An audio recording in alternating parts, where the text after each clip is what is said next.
జై శ్రీరామ్ స్వామి.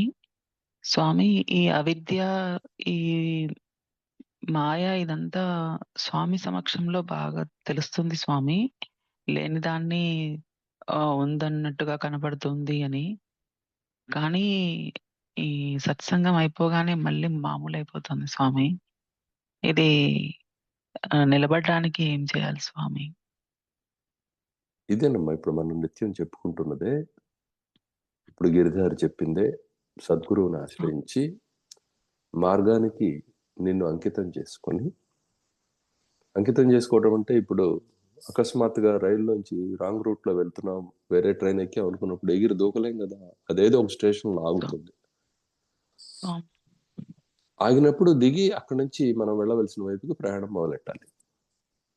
అలానే ఈ సంసారం అనే భ్రాంతిలో కొంత సాగుతూ ఉన్నాం కాబట్టి అకస్మాత్తుగా దూకుతానంటే కూడా నీకు అది విభ్రమాన్ని, అపాయాన్ని కలుగజేస్తుంది. కాబట్టి మొట్టమొదట దీనికి సమయాన్ని ఎక్కువగా కేటాయించుకుంటూ తక్కిన వాటికి తగ్గించుకుంటూ వస్తే వాటి ప్రాబల్యం తగ్గిపోతుంది.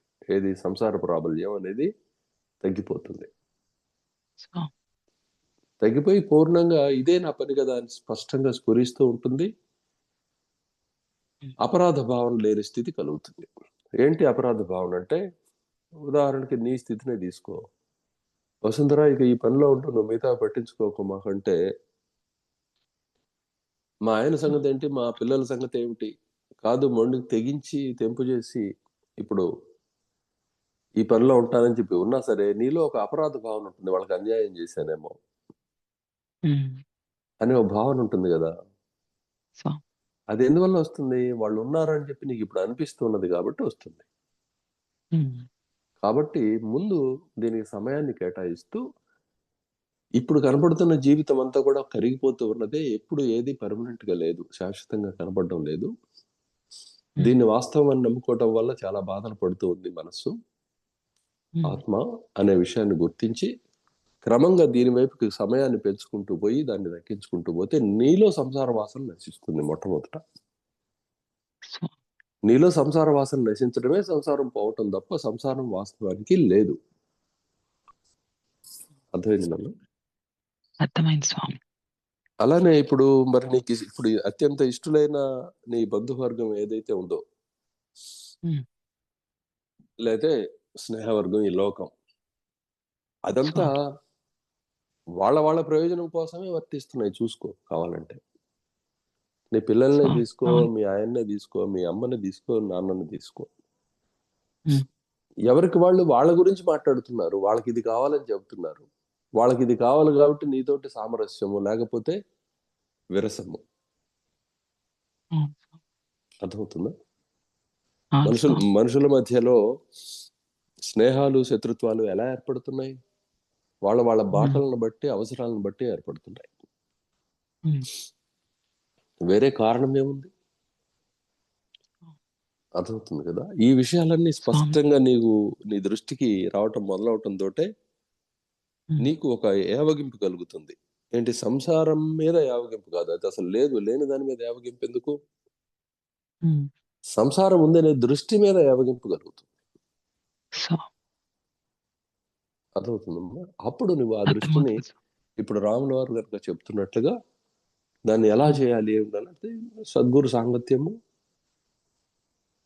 అట్లనే నానా గ్రంథుల రూపం, నానా మంచి చెడులనే ఆలోచనల రూపంలో నీ మనసులో స్థిరీభూతమై నేను నానా యాతన పెట్టిస్తున్నాయే ఈ నిబంధనలు. ఇది చేయొచ్చు, ఇది చేయకూడదనే ఈ గందరగోళంలో ఇరుక్కుపోయి ఉంది కదా జీవితం.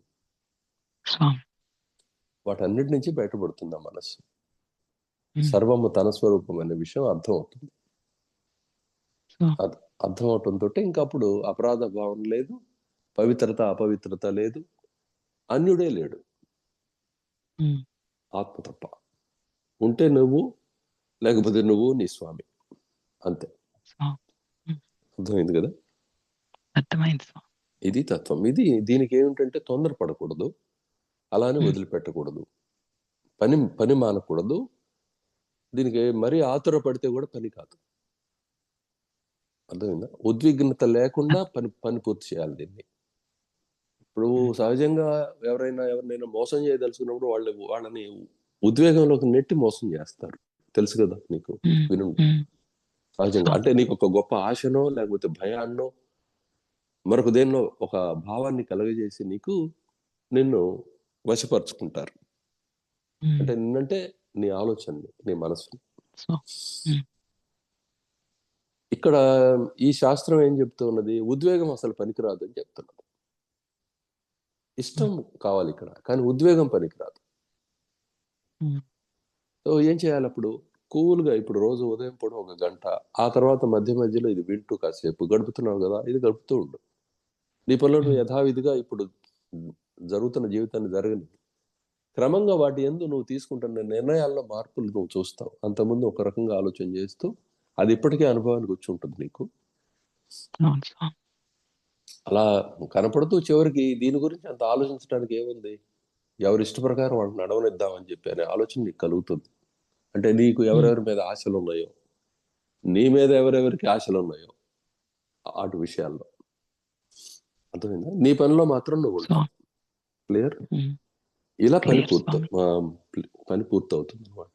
తొందరపడక్కర్లా. ఉత్తమమైన బాటలో ప్రయాణం మొదలు పెట్టాం, ఉమ్, బాట ఇదేని నిశ్చయమైన తర్వాత ప్రయాణం మానుకోదలుచుకోనప్పుడు పని పూర్తిగా ఏమవుతుంది, ఉమ్, స్వామి. అది సంగతి. క్లియరా? క్లియర్ స్వామి. జై శ్రీరామ్ స్వామి. శాస్త్రాలు రుచించురా గోవింద మాధవ నారాయణ భక్తార్తిహరణ నారాయణ జ్ఞానప్రదాత నారాయణ సద్గురుమూర్తి నారాయణ ముముక్షువరదా నారాయణ పరబ్రహ్మమూర్తి నారాయణ నారాయణ నారాయణ